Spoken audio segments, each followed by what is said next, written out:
desde tiempos inmemoriales, aquella época en la que el hombre se organizó en una sociedad establecida por jerarquías y leyes, desde ese momento, el ser humano comenzó a prohibirse a sí mismo de los placeres, de la curiosidad y de lo ilegal. Desde que se creó la ley, lo ilegal se convirtió en lo furtivo, en lo prohibido, y por lo tanto se convirtió en un negocio. No hay una sociedad, ni en el mundo occidental ni en el mundo oriental, que pueda darse el lujo de decir que tiene de una u otra forma una libertad absoluta. Por ende, no hay una sociedad que pueda darse el lujo de decir que está libre de mafias. Las mafias son parte fundamental del ejercicio de la ilegalidad. Se forjan alrededor de posibilidades de negocio que se crean a partir de la prohibición. Por eso, todos los que nacimos y crecimos en los últimos 50 años, crecimos en Latinoamérica con la noción de la existencia de la mafia. Pero en Estados Unidos, las mafias son muchísimo más antiguas, así como lo son también en muchas partes de Europa. En Japón también existen mafias. En todo el mundo existen grupos ilegales de personas que se lucran de negocios furtivos que no son legalizados por el Estado.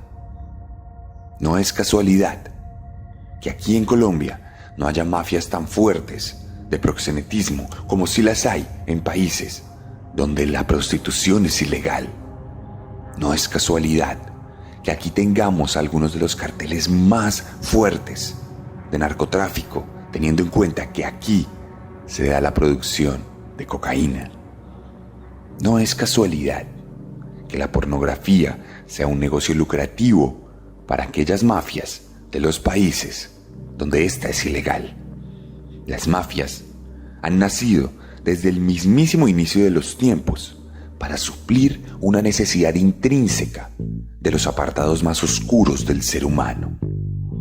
Surgen a partir no solo de la prohibición, sino de nuestra propia oscuridad. Bienvenidos a la 17ª entrega de Serialmente en su tercera temporada a petición del público. Un podcast con contenido muy gráfico. I can't seem to face up to the facts. I'm tense and nervous and I can't relax. I can't sleep 'cause my bed's on fire. Don't touch me, I'm a real live wire. Psycho killer, qu'est-ce que c'est? Fa fa fa fa fa fa fa fa fa fa. Better run, run, run, run, run, run, run away. Oh, psycho killer, qu'est-ce que c'est? Fa fa fa fa fa fa fa fa fa fa. Better run, run, run, run, run, run, run away.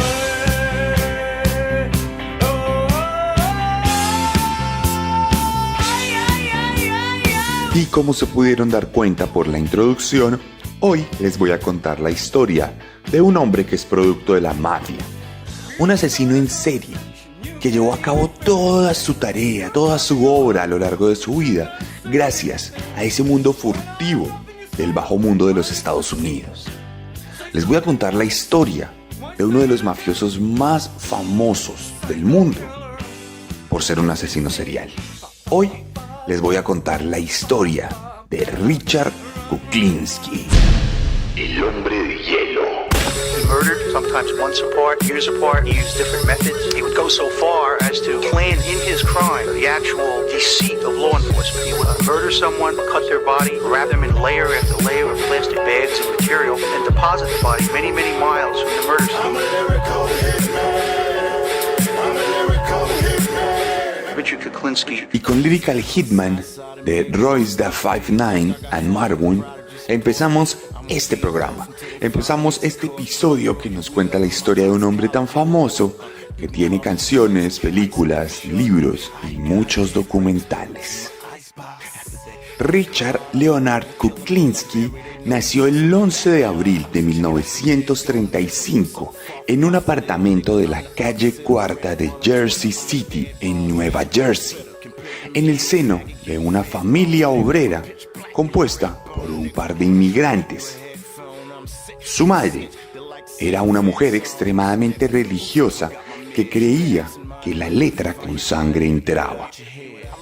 Esta mujer era extremadamente adicta a Dios, razón por la cual desde muy pequeño lo crió como un niño absolutamente religioso. Pero el problema es que le enseñó a ser así a través de la violencia, golpeándole cada vez que dudaba de la existencia del mismísimo Dios y cada vez que dudaba del amor que tenía para brindar. Incluso, en muchos momentos de su vida, Richard fue enviado a conventos donde monjas también lo trataban con absoluta violencia para enseñarle que Dios era amor. Esto hizo que desde muy pequeño Kuklinski desarrollara un odio absoluto por la religión, un odio y escepticismo por Dios, pues entendía que era usado como un medio de manipulación, y afirmó en muchas ocasiones que si hubiera un Dios, no permitiría que castigara a los niños de esa manera. Pero el verdadero trauma de la infancia de nuestro protagonista corrió por cuenta de su padre, un trabajador de ferrocarril, inmigrante polaco, que lo golpeaba a él y a sus hermanos de formas inimaginables y tan criminales que un día mató a su propio hijo, a uno de los hermanos de nuestro protagonista, luego de una golpiza tan absurda que su cuerpo quedó tan golpeado que cuando la policía llegó tuvieron que decirle que se trató de un accidente y que el niño se había caído de la escalera. Tratemos de configurar el trauma en la cabeza de un niño de menos de 10 años que ve cómo su propio padre, el que le da supuestamente afecto, el que le da comida, el que le da techo, le quita la vida a otro niño por el simple hecho de haber cometido un pequeño gazapo. Estamos hablando de una familia absolutamente monstruosa que desde muy pequeña le enseñó a nuestro protagonista que la empatía no existía, que la violencia era el único camino para relacionarse y que era la única forma de desarrollar vínculos afectivos con otros seres humanos.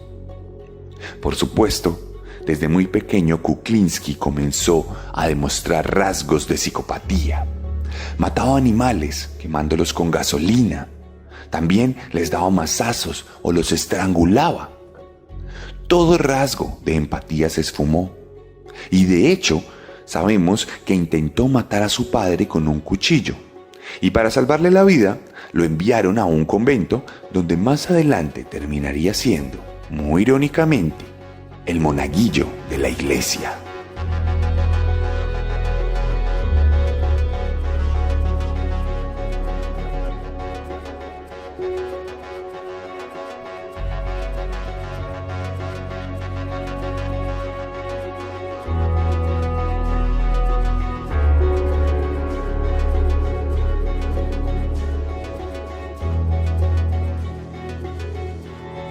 Pasaron los años y Kuklinski llegó a la preadolescencia. Cuando apenas tenía 13 años, en otro barrio de Nueva Jersey, se convirtió en un gamberro solitario. Formó una banda, una pequeña pandilla de 5 niños que se apodaban los chicos... Andaba por las calles y deambulaba buscando su propia suerte sin ninguna compañía. Pronto, 5 niños, que se apoyaban los chicos del proyecto, comenzaron a acosarlo y a hacerle matoneo. En ese momento, Richard, como él mismo lo diría, entendió que no podía andar por la vida siendo una persona tranquila que no se metiera con nadie, pues necesitaba y precisaba de la violencia para librarse de la violencia de los demás. En una ocasión, uno de estos 5 niños lo tomó y lo encerró en un lugar para intimidarlo, para agredirlo, y en ese momento él tomó un tubo metálico, se lo reventó en la cabeza y sin quererlo lo mató. Pero entonces, en vez de reaccionar con miedo y con temor ante lo que había cometido, la realidad es que inmediatamente tomó el cuerpo, robó un automóvil, guardó el cuerpo en el automóvil y viajó 2 horas lejos de aquel lugar del asesinato.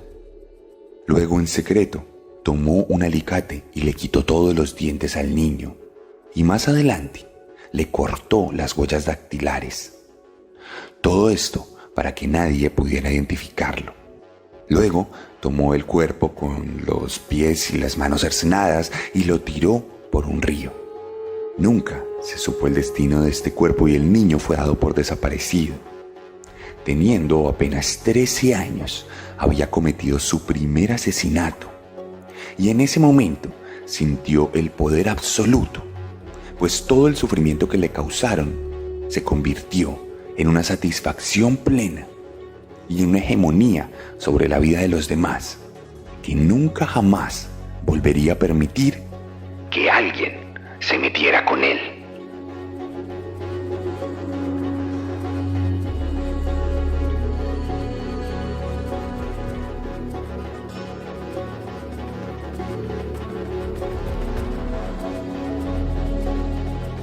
Luego de esto, Kuklinski dejaría de ser un hombre solitario. Formaría su propia banda de criminales juveniles, una banda que recibía el nombre de The Coming Up Roses. Se volvió un líder reconocido en las calles. Se dedicaba a robar, a hacer fraudes, a extorsionar gente y a intimidar personas. Empezó a ser respetado en ese bajo mundo y caminaba muy bien vestido, de forma muy elegante, sin que nadie le dijera nada, pues llevaba una navaja y estaba dispuesto a usarla en cualquier momento. Esto originó que la familia de Cavalcante, una de las mafias de origen italiano pero en Estados Unidos, lo reclutaran.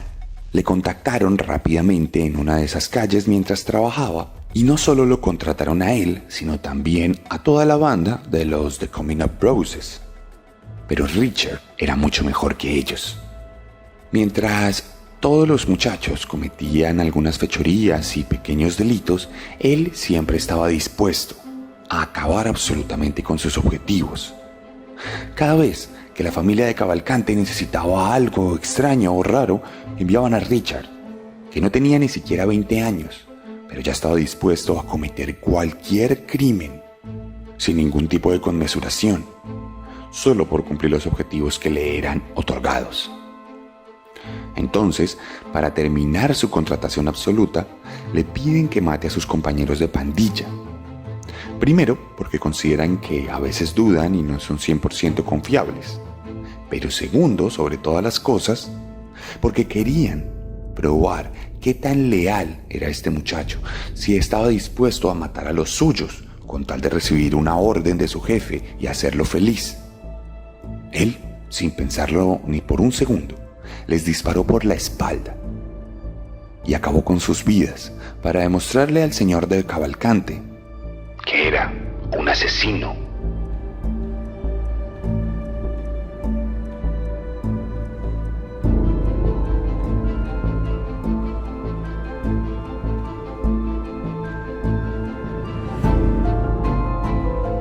Llegamos entonces a la mitad de los años 50 y para estas alturas, teniendo apenas 20 años, nuestro protagonista ya había empezado auténticamente su carrera de muerte al punto de que se volvió famoso en toda Nueva Jersey, convirtiéndose en un sinónimo del homicidio.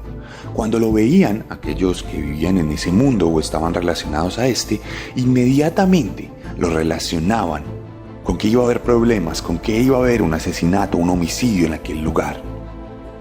En este punto de su vida tuvo tan poco respeto por los demás que no solo mataba gente por encargo, sino que mataba a todas las personas con las que tuviera un mínimo altercado.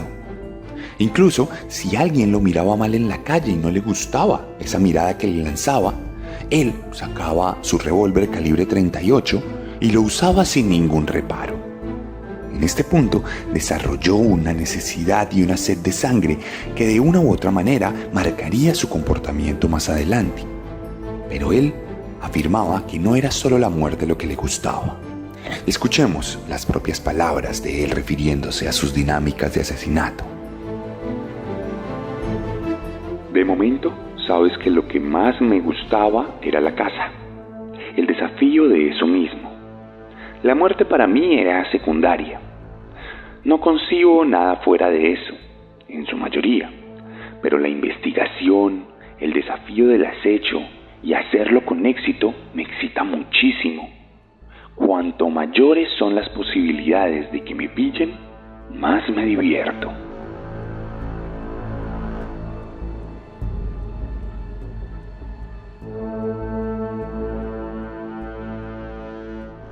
Richard Kuklinski estaba dejando un auténtico rastro de sangre a través de su camino. Por eso, comenzó a utilizar los compactadores de los automóviles para desaparecer a las personas, tal como ocurre en las películas de mafiosos. Mataba a alguien, luego metía su cuerpo en el baúl, en la cajuela, y le pagaba a un operador para que destruyera el carro sin hacer preguntas y lo unieran al resto de chatarra, convirtiendo los huesos pulverizados, los tejidos aplastados y la sangre seca sobre el baúl en un elemento más de un negocio que internacionalizaría los cuerpos de las víctimas, que terminarían en otros países como parte de esa chatarra compactada de los automóviles que eran exportados para hacer otros elementos. La mafia lo utilizaba para todo tipo de crímenes. No era necesariamente una persona que llevara a cabo golpes de gran perfil exclusivamente, sino que se ajustaba a todos los trabajos, como cuando lo enviaron a matar a un vendedor de carros que le debía dinero a su jefe, y entonces él se lo llevó a la ciudad, donde lo amarró a un árbol, le rompió sus rodillas y sus tobillos con una pala, y luego le cortó los dedos de los pies y de las manos uno por uno. Esto cumplimentando el mandato del líder de la mafia, que le pidió que por favor le hiciera sufrir. Entonces, luego tomó un cuchillo y le cortó la cabeza para envolverla en una bolsa y llevársela a su jefe como premio. Así pasaron los años, y para la década de los 60 llevaba más de 60 asesinatos que le habían permitido amasar una fortuna suficiente para vivir en un barrio cómodo donde sus vecinos creían que era un exitoso empresario que por la naturaleza de su trabajo salía a cualquier hora aleatoria de casa. Nuestro protagonista había logrado construir una doble vida de forma exitosa.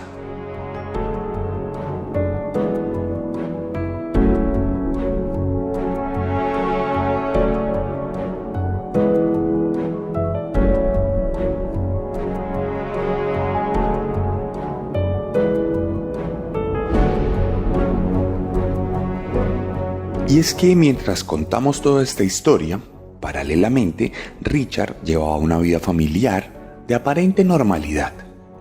En sus primeros años, mientras entraba a la mafia, Kuklinski se conoció con una mujer 9 años mayor que él, que se llamaba Linda, con la cual se casó y tuvo 2 hijos varones.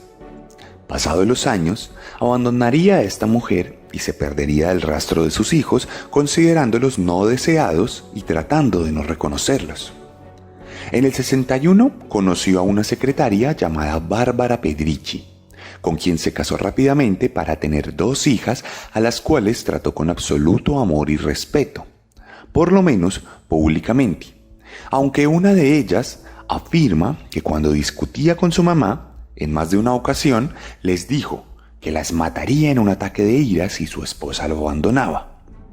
Adicionalmente, la pareja tendría un hijo más, un varón que nunca tuvo una buena relación con nuestro protagonista, pues inconscientemente se sentía amenazado por otro hombre disputando el amor de su esposa, por la que sentía una obsesión enfermiza. Más adelante, en varias entrevistas, su esposa Bárbara afirmaría que existía el Richie bueno y el Richie malo. El bueno era un hombre de familia que se preocupaba por el bienestar de los suyos, que les brindaba lo mejor y que se mostraba preocupado por todo, incluso pasando noches en vela para salvaguardar la salud de sus hijos enfermos. Por el contrario, el Richie malo era un hombre impulsivo que aparecía de vez en cuando, a veces durante un par de días, a veces cada 3 o 4 meses, pero cuando aparecía, era un monstruo absoluto que destruía los muebles del hogar, que los tiraba por la ventana y que le rompía la nariz a su esposa, como pasó en varias ocasiones. Incluso, el Richie malo en una ocasión apuñalaría a Bárbara en la nuca en medio de una pelea en la que ella amenazó con dejarlo y él, muy sutilmente, le clavaría una navaja atrás sin que ella se diera cuenta hasta que se tocó y se miró la mano llena de sangre, dejándole una advertencia y diciéndole que eso era una lección para que ella entendiera que nunca podría dejarlo. Sus hijas, por su parte, también vieron a ese Richie malo que en una ocasión, tal como una de ellas relató, mató a la mascota de la casa enfrente de su hija por haber llegado tarde una noche cualquiera.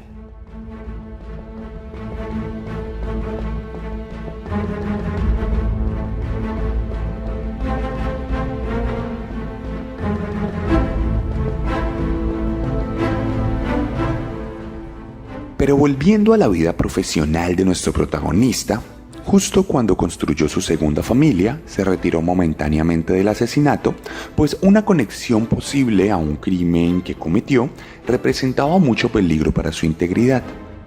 Trabajó entonces en una empresa de camiones, que allí fue donde conoció a su esposa, y más adelante en un laboratorio fotográfico, donde luego comenzaría a alternar su vida diurna y común con un nuevo ingreso al mundo del crimen organizado a través del robo y el secuestro de camiones de mercancía. Meses después se convertiría en distribuidor de pornografía ilegal, un trabajo que le permitiría conocer a uno de sus socios más cercanos, Roy DiMeglio, un famoso que le propinó una gran golpiza por deberle dinero. Una golpiza que Kuklinski recibió con honor y que, aún teniendo una pistola en el cinto, decidió no combatir de vuelta. Esto hizo que Roy DiMeglio respetara a nuestro protagonista, le perdonó la vida y, contrario a lo que uno creería, terminaron convirtiéndose en grandes aliados, formando una banda de sicarios que trabajó para las grandes familias de todas las mafias estadounidenses.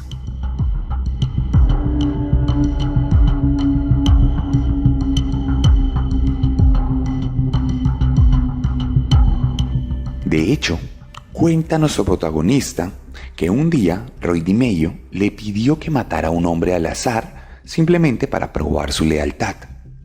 Ambos estaban en el carro y su jefe le señaló a un transeúnte desapercibido que estaba paseando a su perro. Sin dudarlo, Kuklinski tomó su calibre 38, se bajó del automóvil y, sin que el hombre se diera cuenta, le disparó en la nuca ante los ojos de Roy, quien desde entonces confió ciegamente en él.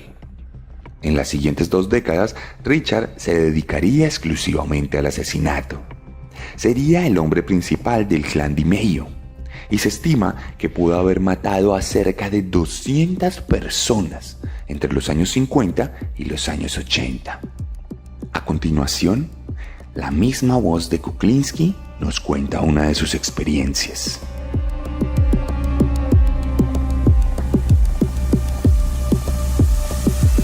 Una vez maté a un hombre que estaba pidiendo y suplicando y orando.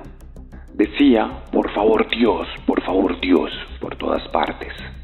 Así que le dije que podría tener una media hora para orar a Dios y que si Dios venía y cambiaba las circunstancias, él sería libre. Pero Dios nunca apareció y nunca cambió las circunstancias. Y eso fue todo. Lo maté. No fue demasiado agradable. Es algo que no debía haber hecho. No debía haber hecho esto de esa manera.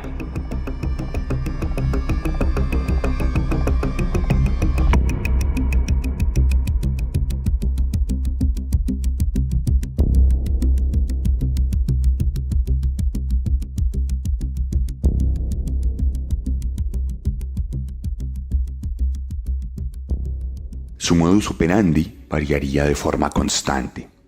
En unas ocasiones usaba armas de fuego, en otras utilizaba cuchillos y en otras incluso incendiaba a sus propias víctimas, quemándolas vivas.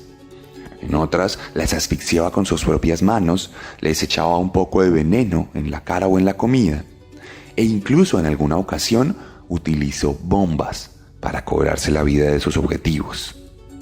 Solía tomar los cuerpos y los metía en grandes barriles que luego guardaba en los carros que mandaba compactar, y luego estos eran vendidos como chatarra. Era su mejor forma de deshacerse de sus víctimas.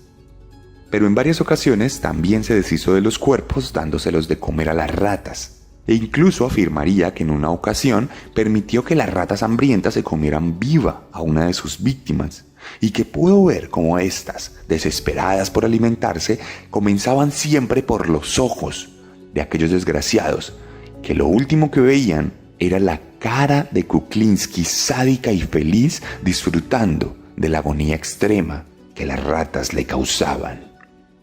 En este punto de su carrera criminal fue cuando recibió el apodo por el cual hoy lo conocemos hoy en día: Iceman, el hombre de hielo. Un mote que se le dio luego de que congelara a una de sus víctimas para camuflar el momento de su muerte, pues como podemos ver, experimentaba absolutamente con toda la gente que mataba. Este hombre se convirtió entonces en un objetivo del FBI.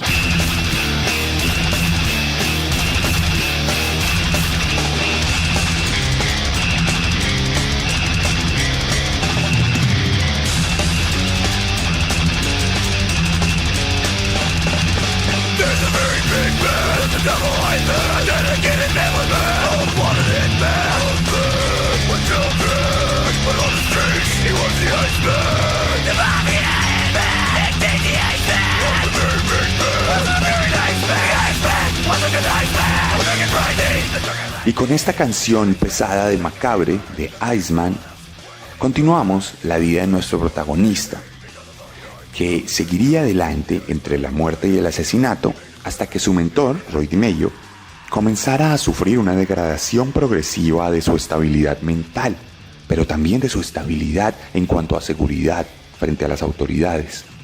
DeMeo incluso llegó a pedirle a Kuklinski que matara a toda su familia, algo que marcaría el límite del asesino, pues siempre se negó a asesinar niños y mujeres. A estas últimas solo las mataba cuando ellas mismas eran asesinas.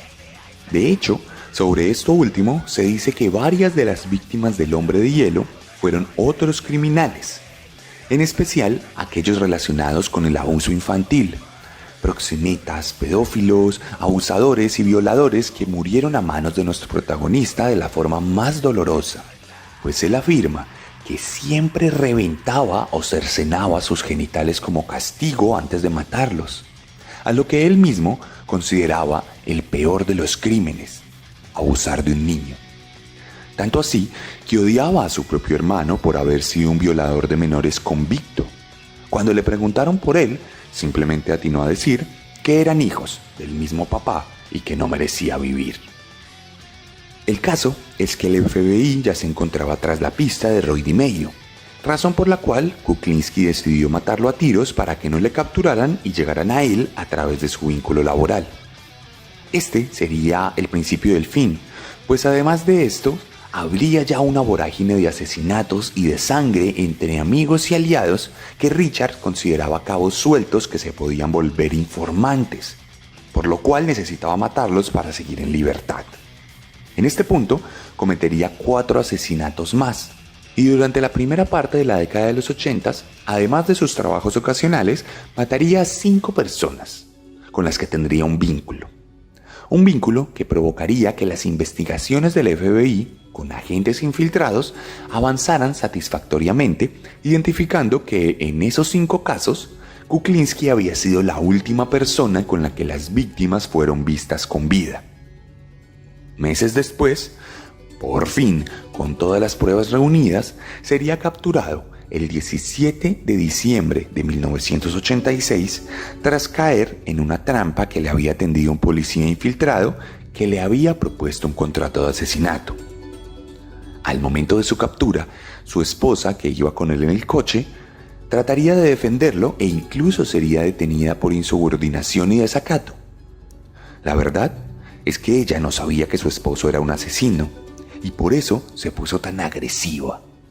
Su familia entera se enteró de todos sus crímenes cuando él mismo, más adelante, confesó todo lo que había hecho.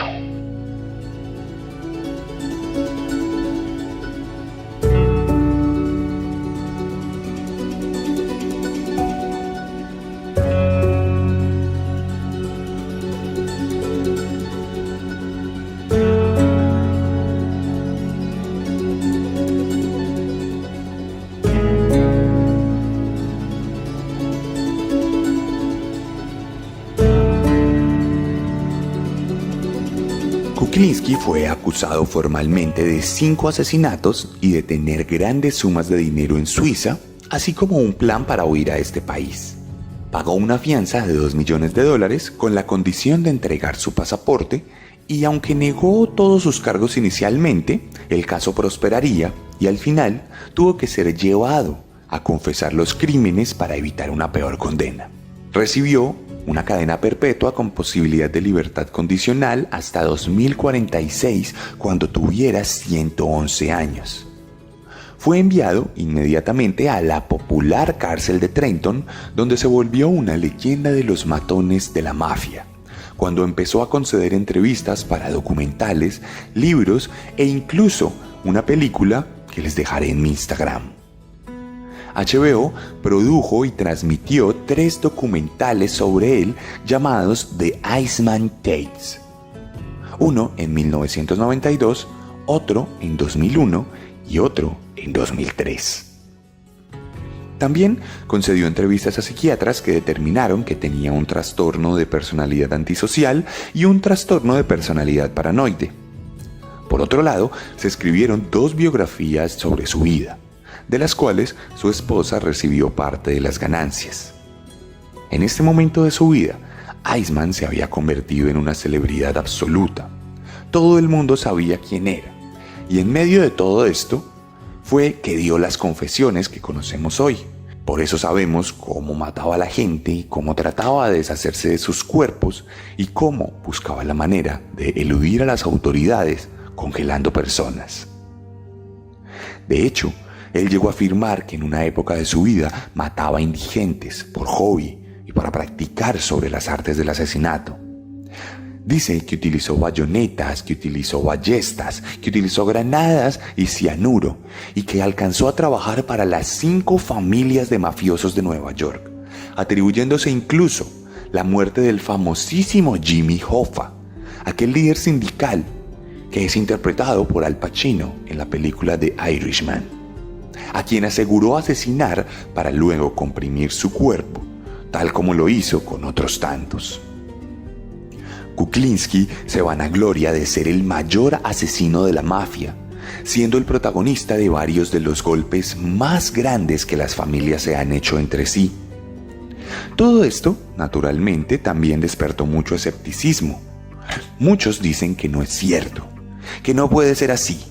Y hay mafiosos capturados y colaboradores que no corroboran sus teorías, por lo que su fama y su cifra de asesinatos al final quedó ligeramente en entredicha. El caso es que entre la fama, los testimonios y las regalías, Kuklinski llegó a cumplir 18 años en prisión, hasta que en octubre de 2005 fue diagnosticado con la enfermedad Kawasaki, que se refiere básicamente a una severa inflamación en los vasos sanguíneos que provocó que lo llevaran al hospital, donde meses después de mucho sufrimiento, sufrió un paro cardiorrespiratorio que acabó con su vida el 5 de marzo de 2006. Uno de los peores asesinos de la mafia había partido de este mundo.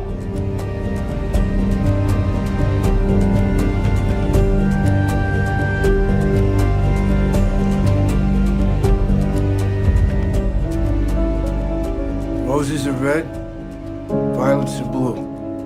My Annabelle is as golden as the light of the moon. What's this? You think I'm a spoiled brat? You like to be taken care of. There's nothing wrong with that. I like the way you take care of me. You're a family man now.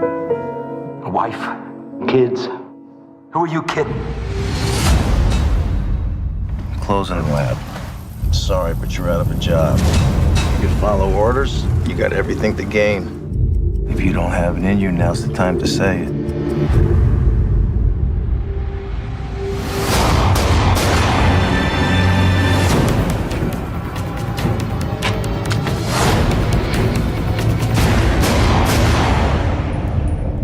I'm good at what I do.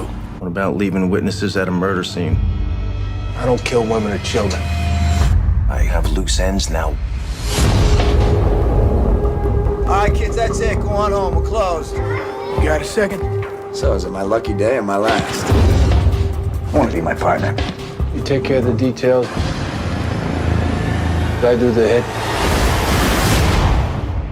Might as well look out for each other, right? You're doing hits behind my back. I can imagine what you've been telling them, thinking their dad's a decent guy. I'm really proud of you, Richie. Our paths cross again. I'm gonna bury your whole family. Dad?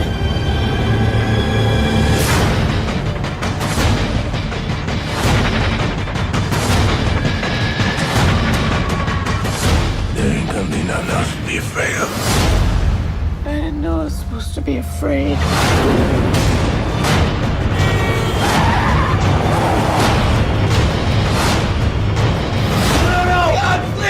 What are you doing? You praying?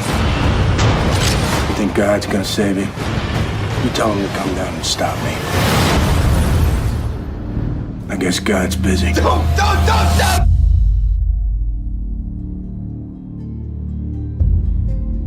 Como todos los mafiosos del mundo, Kuklinski es el producto de la prohibición.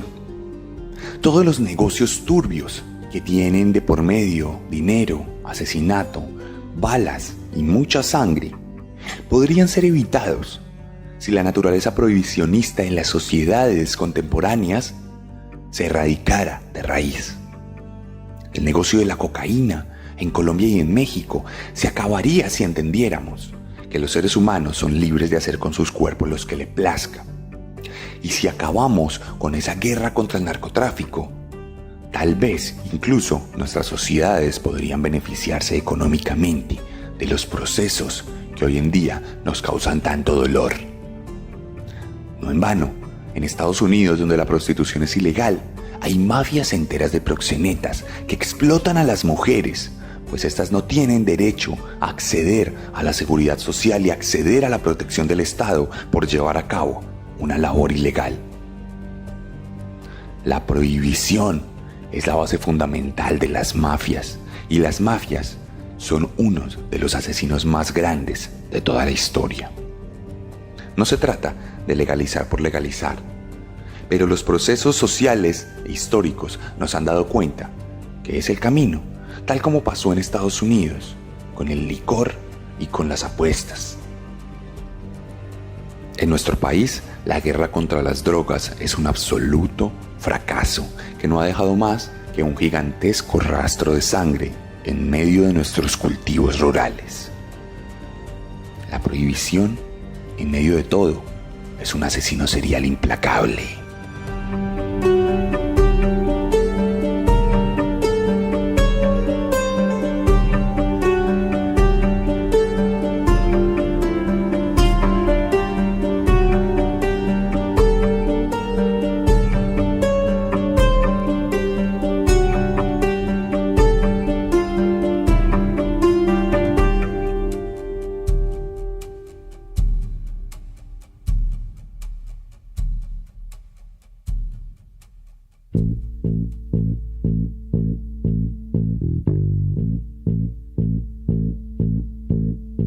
Y esta fue la 17ª entrega de la tercera temporada de Serialmente, aquí en Pia Podcast. Si les gustó mi forma de narrar y les gustó este capítulo, la mejor manera de ayudarnos es compartiéndolo en todas sus redes sociales. Muéstreselo a sus familiares, a sus compañeros de trabajo, recomiéndeles este podcast y dígales que tenemos más de 80 capítulos disponibles para que se maravillen con el terror absoluto de los asesinos seriales. Por otro lado, si le gustó mi forma de narrar, estoy seguro que le va a encantar el doble mi forma de escribir. Recuerde que para usted tengo 3 libros y 2 cómics disponibles, además de la merch oficial de Serialmente, camisetas, agendas, mugs, disponibles en mis redes sociales, pero también en chunchos.mx si está en México, y si está en Colombia, escríbame a mi arroba @elarracadas, @el_arracadas, y allí podrá encontrar todo un contenido que tenemos para usted. Active la campana de notificaciones, alimente el algoritmo con un comentario. Si escuchó esto en YouTube, déjeme un comentario, déjeme un like. Si lo escuchó en Spotify o en cualquier otra fuente, vaya a mi Instagram, @elarracadas, y deje un comentario en la publicación. Active la campana de notificaciones para que tenga el mejor contenido de asesinos seriales. Y mucho cuidado, porque este mes, en pocos días, vamos a publicar un concurso para invitarlos con pases dobles para ver una película que estoy seguro que dará mucho de qué hablar. Nos vemos allá en mis redes sociales, escríbame por allá, estamos atentos y nos escuchamos la próxima semana con un nuevo monstruo. Porque recuerde que siempre podemos ser peores.